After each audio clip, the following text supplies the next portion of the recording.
Hello everyone, my name is Holden Hardman. This is my lovely wife Jen. Today we're watching episode 3 of Daredevil Born Again. We're watching this as it's being released right now. We have about 5 minutes till 8 p.m. Central, which is our time zone. I really enjoyed episode 1 and 2, but one of the big debates that I saw in the comment was sort of that opening fight sequence, which we commentated on a little bit.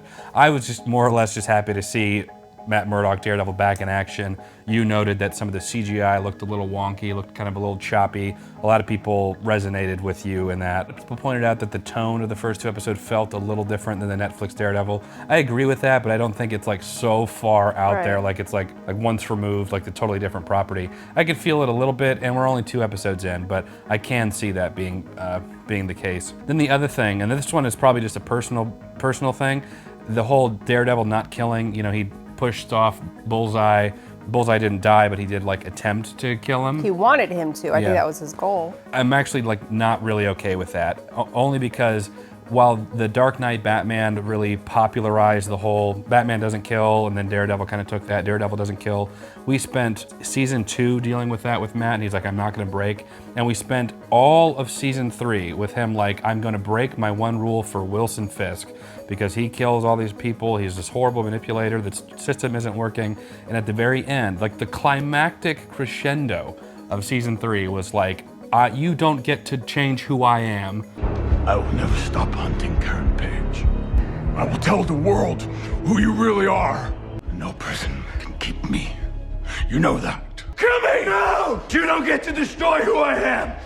For us to move ahead several years in the very first episode in this sort of nonchalant, yes, I get Foggy's shot, I get that Matt can probably tell that he died, but for him to just sort of push it off, and then it not even be like a lingering issue in the season or those 2 episodes. That's the only thing that I'm like, I don't see Netflix Daredevil reacting that way, even under that circumstance, especially with like that being a central theme in the finale of that series. But you know, feel free to disagree. Some people were like, he was just overwhelmed with him. He was overwhelmed in seasons 1, 2, and especially season 3, and he still didn't cross that line. But I get it, it's his friend, and you know, I'm not saying like I don't understand it, but I'm just saying as a character, I don't think he would have done that. It's a lot of catching up. How are you feeling going into episode 3? I am excited. I thought that episode 1 and 2 were pretty good. And to be fair, I didn't actually realize that it was CGI for that fight scene. Well, they were going back and forth. To me, it just looked like kind of what we mentioned. It looked like it was a play that you were watching. Is that enough for me to scratch some points off? Not really. Matt seems pretty similar to the Netflix version. I don't really have a problem with him killing Bullseye or attempting to, but I'm more concerned about there's no regret over it. Right. Expression of regret. I think to us. that irritates me, because like if you're gonna push that, okay, I get it, this is a new series, at least have some like, you know, even with Foggy going down, I still tried to kill, like, yeah, there's no, like, it's not weighing on him. At least what we've seen so far. You made a point where, you know, staying true to the character that we spent so much time building up, and for him to not even have a verbal like second thought about his actions is really seems out of character for Matt Murdock. So even still, that's not like a huge takeaway for me. I'm really enjoying this. I am foreseeing them kind of teaming up. I would really like to see that. And I am loving that Fisk is manipulating other people in a way where he doesn't have to kill them. Yeah. That's a lot of fun, so I'm enjoying it. Yeah, there were some comments about Echo, which we never saw, that kind of explained Fisk's new sort of personality of like, I'm gonna be clean, and then all the money is gonna be clean and stuff. Some people were even like, maybe he is in the comments. I don't buy it. I think that even if it's this sort of temporary thing, there's no way that we're gonna have Fisk be neutral/good moving forward. He's too juicy of a villain. And the second thing, back to the death part of it, there were some people who were like, remember that conversation with Punisher and Daredevil where Punisher's like, you're one bad day away from being me, and they're like, well, that was Matt's bad day. I disagree entirely. The entire point of that conversation is that Punisher's like, you get pushed far enough, you will snap. And the conclusion of that was that Matt didn't snap. It is the one defining thing that makes him not a Punisher, not a Fisk, that makes him morally righteous. Because otherwise, He's still judge, jury, and executioner. He just gets to decide, and Punisher gets to decide who is worthy of execution. Who did you lose? Huh? Was it someone you loved? Everybody's lost someone. Doesn't mean you have to do this. I don't kill anyone. Is that why you think you're better than me? No. People don't have to die. I mean, that one day.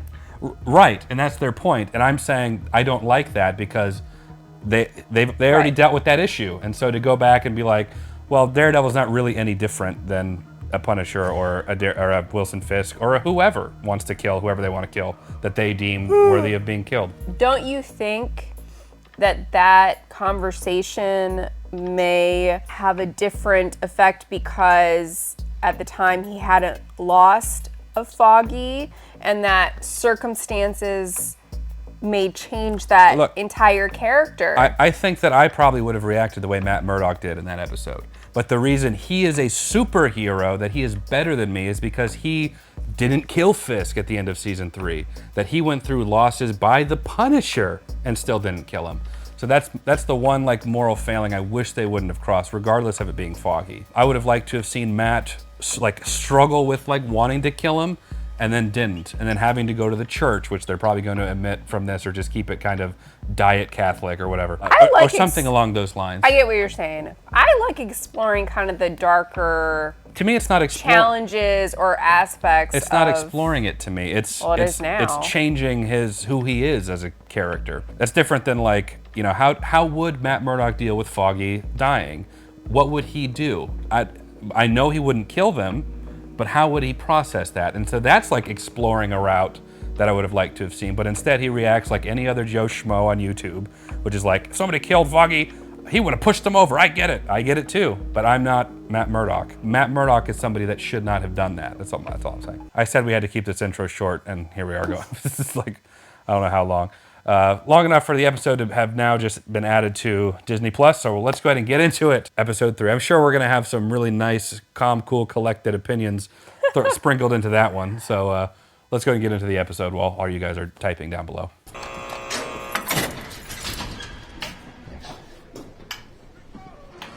Luquillo is a beach near where I'm from in Puerto Rico. And the coqui, this little tree frog, doesn't croak. It sings its name. Sounds like R2. The tourists, man, they think it's noisy and annoying, but man, it's a magical sound. It's the music of the island. You're gonna see that beach again, Hector. I promise. Be cool. Couldn't trouble you for the keys to this fine vehicle, could I? Wallets while you're at it. You know whose truck this is? Oh.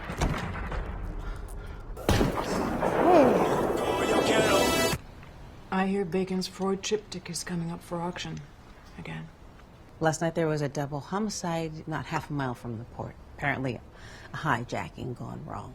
They're misbehaving because there's no one at the head of the table. Rats at the bottom of the barrel. Let them kill each other. Whoever is left standing will come after you. None of it is our concern. Where's that bloodthirsty monster I married? You know you don't need those glasses indoors, right? I'm sorry, are you talking to me? You talking to me? You're a blind lawyer who can fight. Officer Powell. Yeah. Witness tampering is a serious offense. Now maybe you get lucky and the DA only slaps you with a misdemeanor. I'll see you in court, officer. That's that tattoo that the cop had. Supposed to be like a Punisher gang or something. And this is just for me to get you on the stand without sweating and puking. Relax. In those 15 years, how many commendations of excellence have you received? 3. I got 1 for integrity and 2 for community service. We were assigned at Washington Heights, and a lot of the guys got sent down to Times Square for the ball drop. The defendant, he just came out of nowhere. Did you tell the defendant to stop? Don't react, Hector. We yell, and next thing I know, the guy just takes Cal and he just pushes him in front of the train. I'm told you have a black eye. I hope everything is okay. Yeah, don't worry about it. You testified that before my client arrived at the station, the place was a ghost town. Just the two of you, no one else. That's right. There's no passenger waiting for a train. No. Certainly wasn't a confidential informant you were roughing up. Objection. You better have a good faith basis for this, Mr. Murdoch. You ever met a man named Nicky Torres? I never heard of him. Used to work with you and Officer Shanahan directly. Did you and Officer Shanahan have an arranged meeting with Nicky Torres on the platform that night? I told you I don't know him. Oh boy. You did say that. Torres can testify. Hey, you promised I'd be safe. We'll be fine if you stay out of sight. Come on, let's go. Looking at the doors isn't going to get them here any faster. Oh, dang. Supreme Court, State of New York, Part 20 is in session. You good?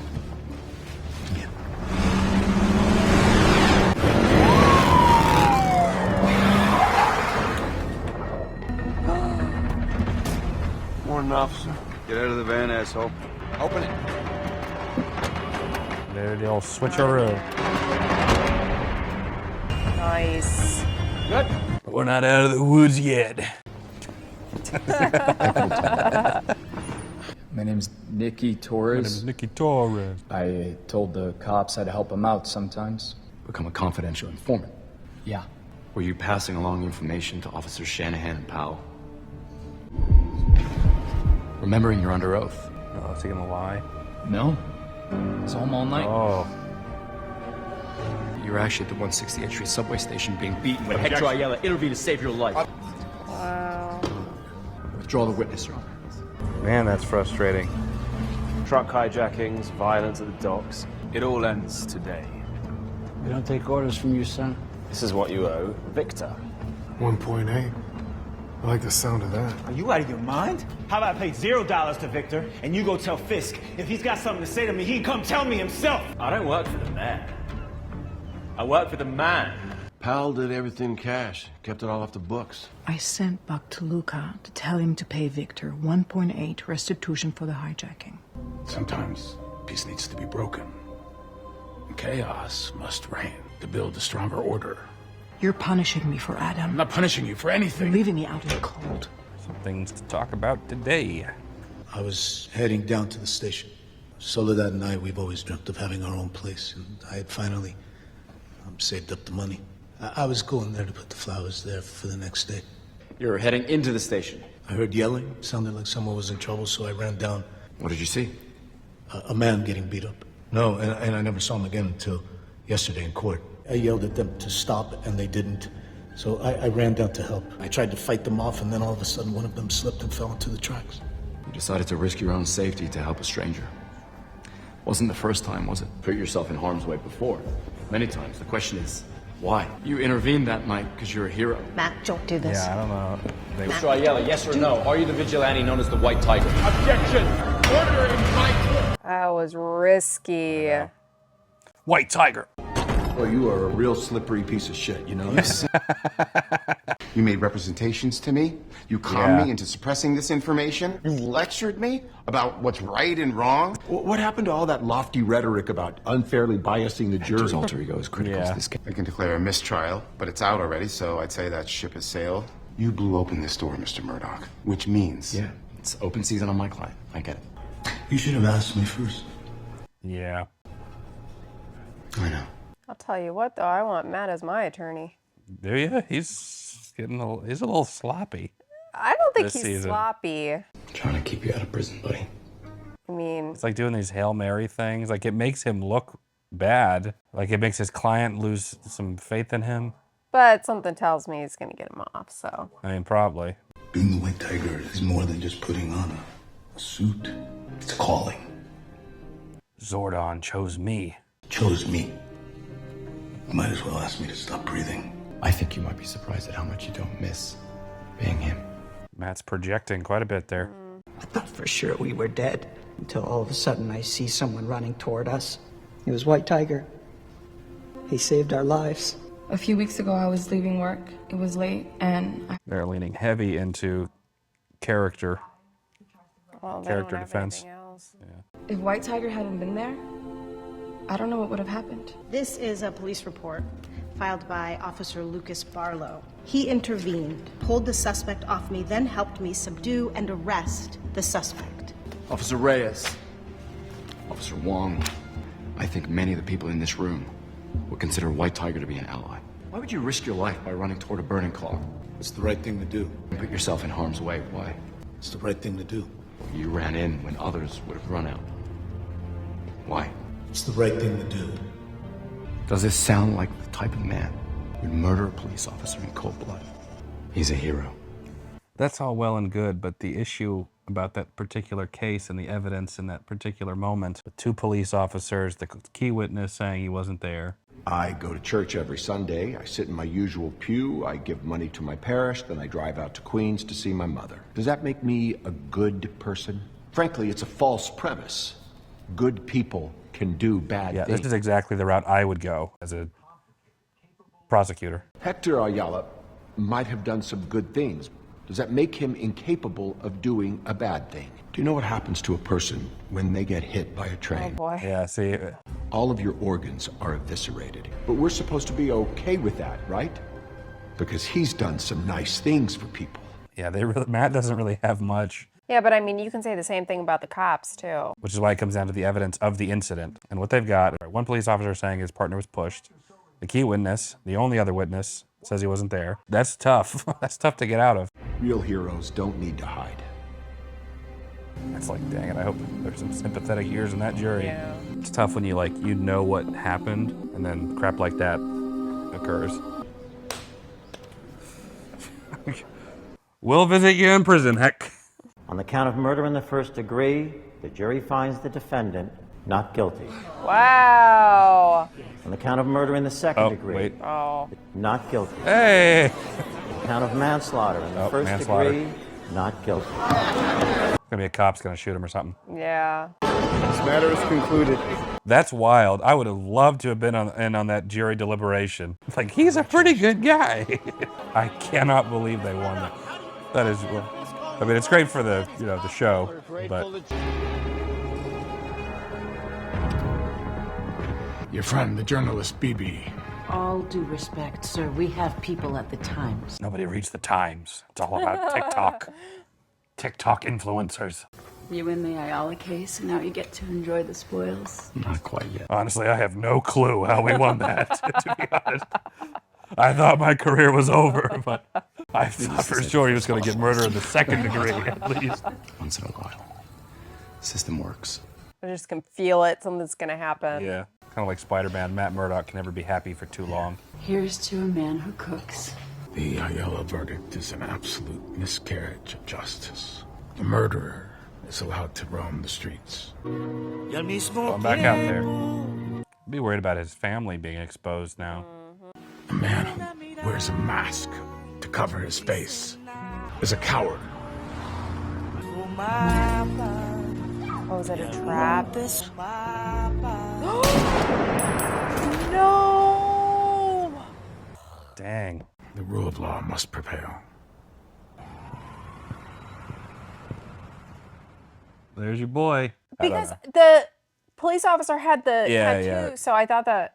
Yeah, but I mean, it's clearly inspired by Punisher at the very least. Dang, what an episode. I mean, see White Tiger going out there, ready to hit the streets. Just popped him. That sucks, especially in that style. Really does. I'm wondering if that's Punisher, because the skull obviously is, I think at least inspired by him, like that group of, I mean, it's like a lot of police wearing that, so maybe they're getting like a sense of the system doesn't work, so we'll decide who we'll take out kind of thing. But that was like definitely like Punisher's thing. This is the first court case of like the Daredevil show. I think that the court stuff in the original series was like really well done. I think that one was fairly weak. We have, as the audience, have the benefit of knowing what actually happened. We know the truth, and so we want justice to prevail. But if we didn't know that, based on what was presented by the defense, was weak, really weak. It kind of feels like just Disney being like, and then the good guys win, because they wanted to give us that little twist with them killing him at the end. But I was a little disappointed in that. Like, I like all the speeches about, you know, it's the right thing to do, all that's great, but it's just like, they didn't have, like, there was no case. Like, the defense was really weak. Honestly, I think that was a real great card from Matt, especially, it's the only card.